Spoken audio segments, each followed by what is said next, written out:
Alhamdulillah, terima kasih sekali lagi kami sampaikan kepada para jemaah, Bapak, Ibu, adik-adik yang dirahmati Allah Subhanahu wa Ta'ala.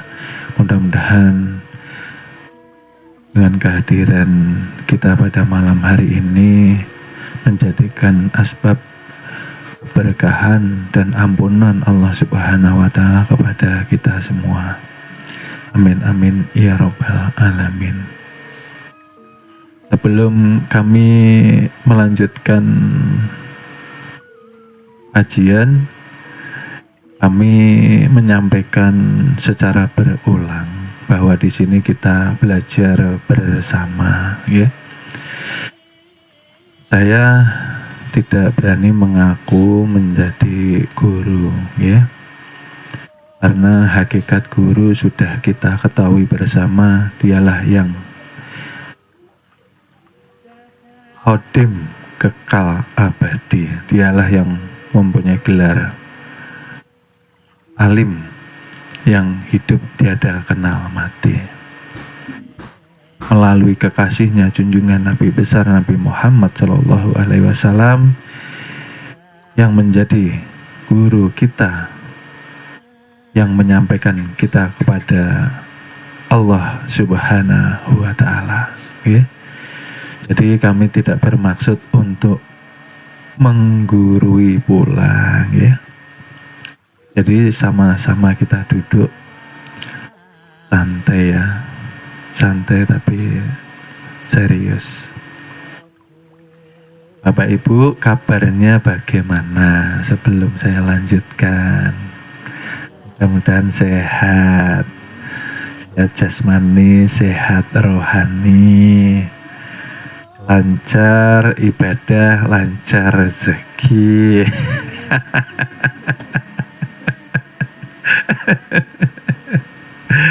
Nggih, kajian malam ini masih berkaitan dengan kajian sebelumnya, yang dimana kita berusaha untuk memahamkan kepada semua murid bagaimana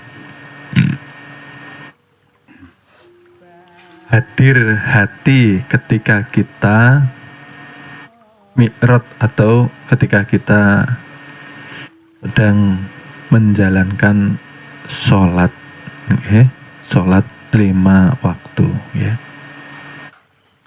Karena Tuhan di dalam firman-Nya Al-Mu'minun ayat 1 dan 2 telah memberikan pujian kepada orang-orang yang beriman, di mana orang-orang yang beriman itu mengerjakan sholatnya dengan khusyuk, ya. Di dalam tataran ilmu syariat dikatakan khusyuk, di dalam tauhid dikatakan hadir hati dan menyaksikan di dalam sholat itu sendiri, ya. Jadi karena Tuhan mempunyai sifat maha melihat dan maha mengetahui, jadi setiap hari tanpa kita terasa, terkadang kita lupa bahwa mulai dari bangun tidur sampai nanti setelah kajian pulang ke rumah, kita tidur kembali, kita terus di dalam pengawasan dan pantauan Allah Subhanahu wa Ta'ala. Tapi karena terkadang belum hadir hati, rasa itu belum hadir di dalam hati kita, dikatakanlah kita lalai atau lupa, ya. Maka Allah mengatakan, cukup diriku, kata Allah, yang menjadi saksi atas segala perbuatanmu. Maka sekecil apa perbuatan zahir, batin, pikiran, ataupun angan-angan atau hati kita, Allah selalu menjadi saksi bagi diri kita. Jadi terkadang itulah yang kita lalaikan di dalam kehidupan sehari-hari, sampai di dalam sholat tidak terasa nikmat atau terasa hambar, nggih. Jadi usia Bapak Ibu sekarang berapa, nggih? Kalau kita sudah di atas usia 40, berarti ibarat pakaian kita ini sudah lusuh pakaiannya. Sudah buruk ya. Sudah kumal atau kucel ya. Nah, dari kecil kita diajari sholat sampai detik ini, apakah ada sholat itu yang dirubah daripada takbirnya, rukuknya, iktidalnya, sujudnya, dan duduknya? Pasti tetap sama, tidak ada yang berubah ya. Tapi Rasulullah mengatakan, di antara kedua umatku, mereka sama-sama mengerjakan sholatnya sama, takbirnya sama, rukuknya sama, iktidalnya sama, sujudnya sama menghadap kiblat. Tapi kualitas daripada sholat di antara kedua umatku ini bagai bumi dan langit. Nah, di mana perbedaannya? Disitulah tadi Allah di surah Al-Mu'minun ayat 1 dan 2 memuji bahwa dikatakan orang yang beriman ialah orang-orang yang mampu mengerjakan sholatnya dengan khusyuk, atau bahasa tauhidnya hadir hati dan tidak lalai ya. Karena ketika kita lalai, ketika tidak hadir hati, disitulah biasanya kita berjalan di atas dosa dan maksiat. Karena ketika hati hadir, insya Allah kita selalu berjalan di atas hidayah dan petunjuk daripada Allah Subhanahu wa Ta'ala ya. Jadi bagaimana hadirnya hati ketika kita sholat, kita perdalam insya Allah malam ini. Bapak Ibu, ini tadi sebelum kajian sudah menjalankan sholat isya ya. Ya, yeah. Sesudah sholat isya kita melaksanakan kajian. Di dalam sholat itu tadi, Bapak Ibu, saya ingin tanya, ya, yang diajak sholat apa saja daripada unsur yang ada di tubuh kita? Apa saja yang diajak sholat? Yang diajak sholat ialah tubuh, apalagi hati dan ruh, ya. Tubuh, hati, ruh itulah dikatakan insan, kesempurnaan rahasia Tuhan. Jikalau tidak sempurna ketiganya, maka bukan dikatakan insan ya. Ada tubuh, tidak ada ruh, apa namanya? Mayat. Ada ruh, tidak ada tubuh, pastinya ruh bergenta ya. Namanya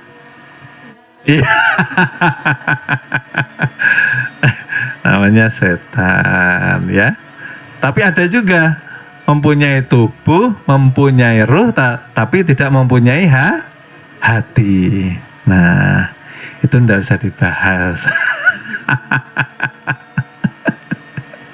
Jadi ketika sholat, yang berpartisipasi atau yang diajak menjalankan sholat ialah tubuh, hati, dan ruh. Di antara ketiga ini tadi yang dikatakan khusyuk atau hadir hati ialah hati terkoneksi, hati terhubung hati selalu bersama Tuhan ketika sholat. Nah, itu maksudnya hadir hati, ya.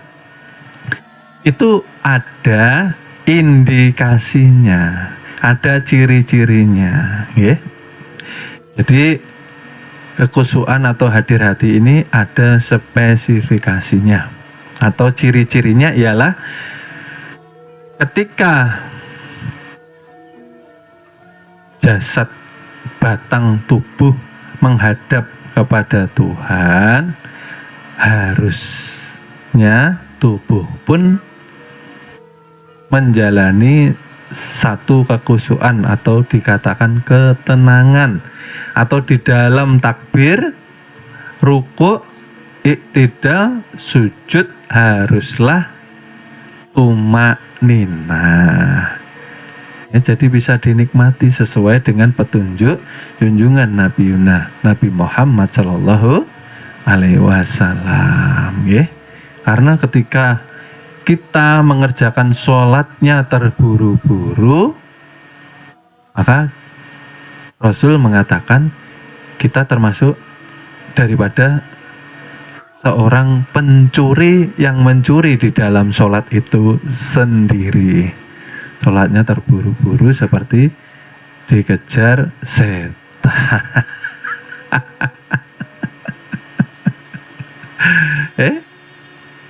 Karena ketika sahabat Rasulullah sholat dalam keadaan batang tubuh tidak khusyuk, maka Rasulullah mengatakan, sholatlah kembali wahai sahabatku sampai 3 kali.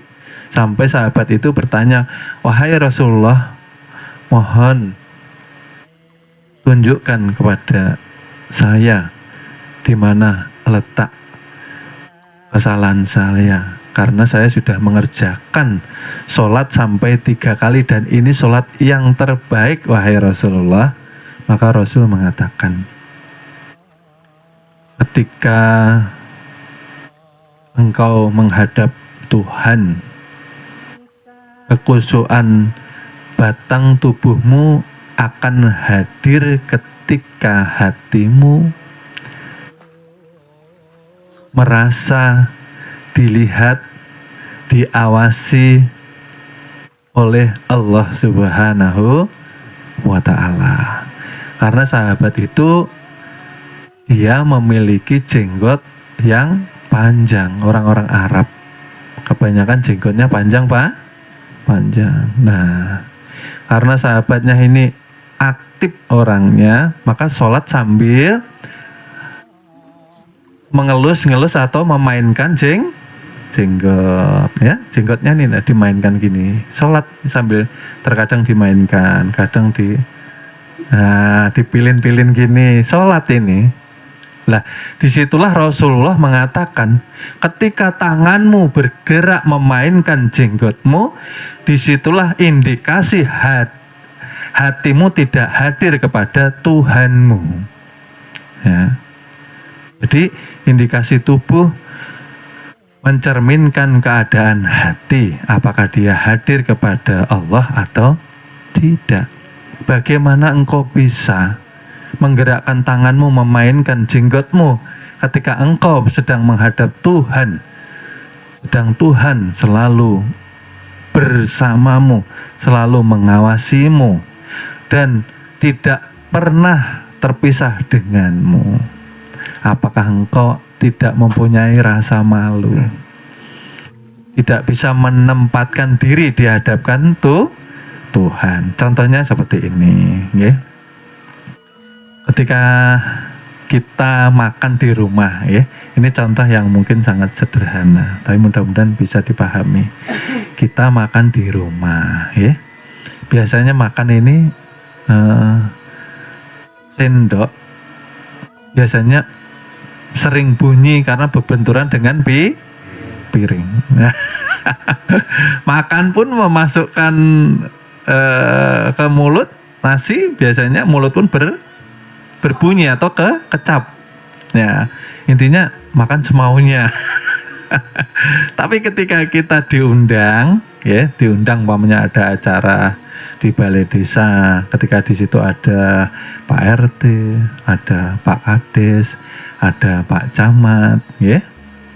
Dan kita sedang makan bersama berhadap-hadapan. Kok tiba-tiba cara makan kita berubah? Yang tadinya sendoknya berbenturan dengan piring, ya. Ketika makan bunyi, kecap, ya. Terus duduknya juga semaunya. Kenapa ketika kita diundang semua berubah, ya? Ambil nasi lentik-lentik, ini pelan-pelan. Makan memasukkan saja sangat hati. Kira-kira kenapa Bapak Ibu? Kok bisa hilang kebiasaan itu? Secara tiba-tiba. Kira-kira. Nah, malu ya? Ya, betul. Malu karena kita merasa hati kita ini hadir, merasa kita diawasi. Hati hadir merasa kita dilihati, diperhatikan dengan seksama. Akhirnya kita menempatkan diri untuk melakukan satu jamuan makan dengan hati karena merasa hati ini hadir. Begitupun kita sholat, ya. Tidak akan mungkin kita berani menggerakkan anggota tubuh kita, ya, ketika kita merasa Allah selalu memperhatikan, melihat, dan menyaksikan kita. Kan Rasul mengatakan, ketika hadir hatimu kepada Allah ketika engkau menjalankan sholat, disitulah engkau dikatakan tumakninah. Tapi ketika engkau menjalankan sholat tanpa hadir hatimu kepada Allah, maka batal hukumnya. Ya karena kebanyakan ketika kita sholat karena tidak mengenal diri di awal sebelum kita sholat, biasanya hadirnya hati ini bukan kepada Allah. Hadir hati ke mall, hadir hati ke pasar, ya, duduk di majelis tapi hatinya di rumah. Itu artinya badannya duduk di majelis, tubuhnya bergerak menjalankan rutinitas sholat, tapi hatinya melancong, hatinya jalan. Itu tanda hati tidak hadir atau hati lalai. Maka dihukum tauhid batal. Karena Allah selalu melihat kehadiran hati kita ketika kita takbir sampai kita salam. Bagaimana caranya menghadirkan hati? Ya, yang pertama dikatakan ketika kita akan menjalankan sholat, kita harus mengenal asal mula kejadian. Ya, bahwa adanya diri kita tempat untuk melihat kebesaran wujud zat sifat Tuhan. Seperti itu. Nah, contoh lagi. Seandainya kita menyalakan kipas angin, Bapak Ibu pastinya kan tidak bisa melihat angin. Tapi ketika menyalakan, kira-kira terasa enggak angin itu sampai ke tubuh kita? Sampai terasa. Rasanya apa Bapak Ibu? Dingin, nyaman ya. Bagaimana ketika kita sholat, kita tidak bisa merasakan hadirnya Allah di dalam diri kita. Seperti itu. Ketika sholat, pasti hambar rasanya. Tidak ada nikmatnya. Karena hati belum bisa merasakan kehadiran Tuhan, kehadiran Allah di dalam diri kita. Kalau angin tadi ke tubuh rasanya dingin, kalau kehadiran Allah di dalam diri, rasanya rasa nikmat melalui daya hidup. Nah, karena tanpa hidup tidak ada yang takbir, tanpa kodrat irodat, tangan tidak bisa mengangkat untuk menjalankan takbiratul ihram. Nah, mulut tidak bisa mengucapkan Allahu. Nah, jadi itulah ketika sholat, ya, jasad batang tubuh harus tenang, tumakninah, menikmati, ya, karena hati hadir merasakan kehadiran Allah. Hadirnya Allah ditandai dengan hadirnya yang namanya daya hidup atau hayat. Ya. Nah, hayat itu di tubuh kita nyatanya sebagai apa Bapak Ibu? Sebagai nyawa. Ya. Nyawa setelah bertemu dengan jasad, sebelum bertemu namanya ruh, keluar masuk menjadi napas. Jadi merasakan hidup melalui napas.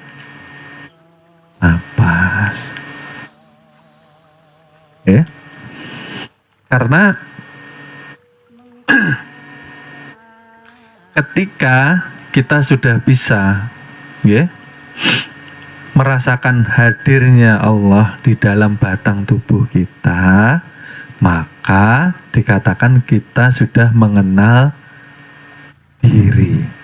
Ketika seseorang sudah mampu mengenal diri, maka akan binasa. Binasa artinya apa? Hilang keegoan diri artinya kita sudah tidak berani mengakui bahwa gerak kita di dalam sholat kita yang menjalankan. Nah, artinya kita sudah paham bahwa kitalah yang disolatkan. Ya, karena nyatanya seperti ini Bapak Ibu.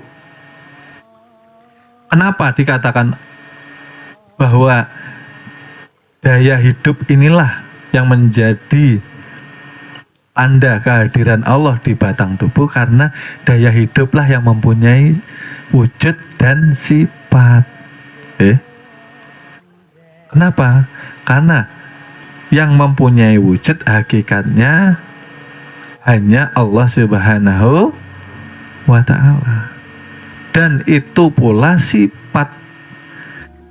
Karena telinga hanya alat untuk mendengarkan, bukan telinga yang mendengar.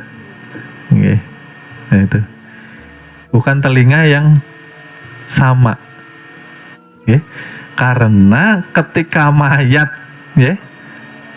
ini meninggal lalu berdatangan sanak saudara atau familinya, ketika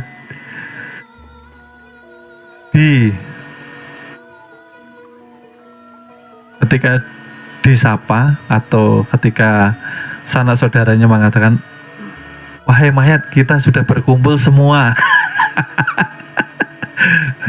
Apakah mayat masih bisa mendengar Bapak Ibu? Tidak bisa. Artinya telinga hanya menjadi alat pendengaran. Yang sebenar-benarnya mendengar ialah sifatnya begitu pula basor.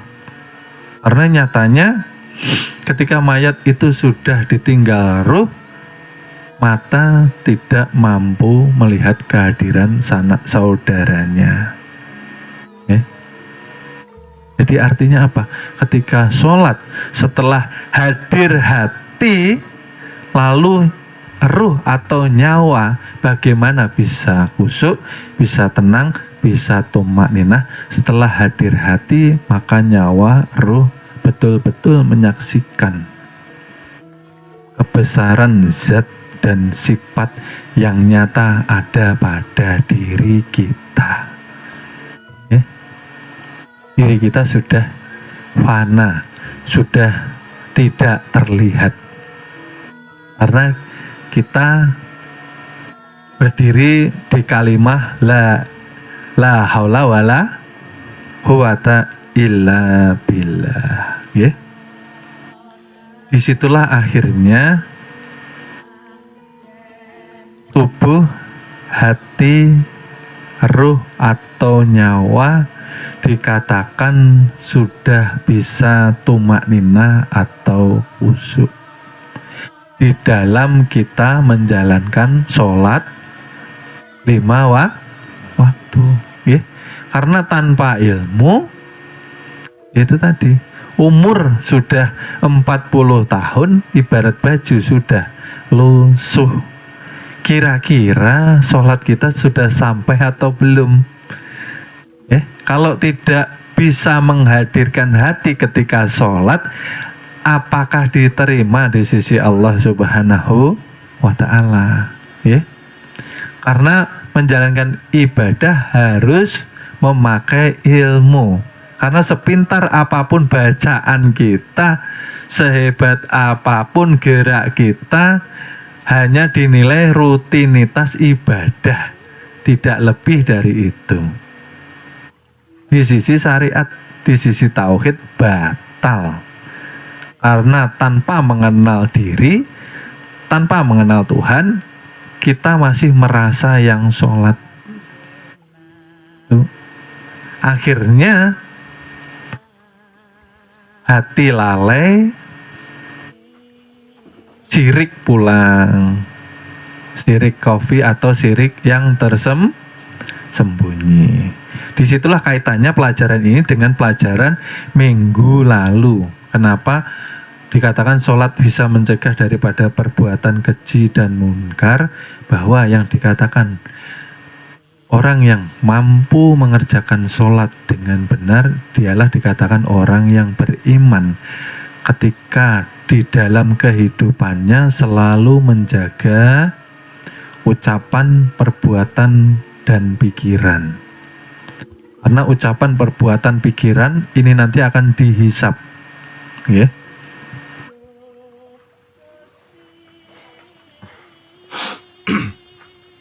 Karena Allah lah yang menjadi saksi bagi kita setiap gerak dan diam kita tidak terlepas daripada pengawasan Allah Subhanahu wa Ta'ala. Jadi bagaimana setelah lepas daripada sholat, kita menjalankan kehidupan di atas dosa dan maksiat. Istilah dikatakan sholat mencegah dari perbuatan keji, dan sholat yang bagaimana? Sholat yang hatinya hadir, merasa selalu bersama Tuhannya. Ciri orang yang sudah sampai di dalam sholatnya, dia selalu berjalan di muka bumi di atas petunjuk dan hidayah Allah Subhanahu wa Ta'ala. Jadi tidak lagi berani berbuat yang tidak disenangi Tuhan. Kebanyakan kan sudah sering saya katakan, umat akhir zaman ini banyak yang mengaku umatnya Rasul, tapi tidak mencintai perintah dan sunnahnya Rasulullah. Orang banyak yang mengaku menjadi hamba Allah, pada kenyataannya hatinya mencintai ciptaan Allah. Nah, seperti itulah. Ini yang dikatakan sholat mampu mencegah daripada perbuatan keji dan munkar. Sholat mampu menjadikan kita istiqomah berjalan di atas petunjuk dan hidayahnya, karena merasa hati ini hadir, bukan lalai. Ketika hati lalai di dalam sholat, maka sholat itulah yang mengantarkan diri kita ke dalam api neraka. Jangan dikira ya, yang terlihat secara syariat sholatnya rajin, tekun, tapi tidak mampu menjamin seseorang itu mendapatkan keridhaan daripada Allah Subhanahu wa ta'ala. Dilihat daripada hadirnya hati. Dan hadirnya hati harus dibawa setelah selesai menjalankan sholat itu sendiri. Tadi saya bilang, bagaimana kita ini sholat. Setelah sholat kita masih melakukan apa yang dibenci Tuhan, bagaimana? Artinya harus diperbaiki sholat kita.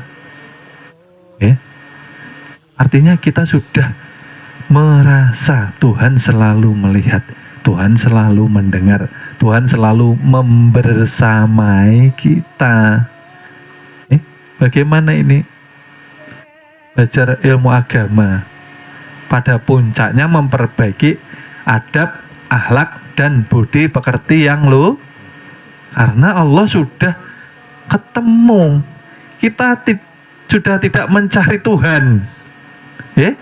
Belajar mencari rasa pedas cukup dengan kita mengunyah apa?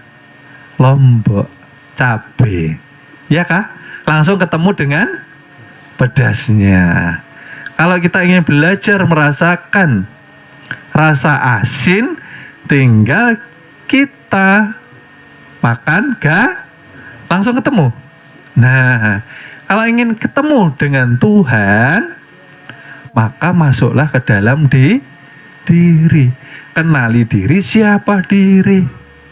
Supaya kita sadar diri, supaya kita tahu diri, supaya timbul rasa malu. Ternyata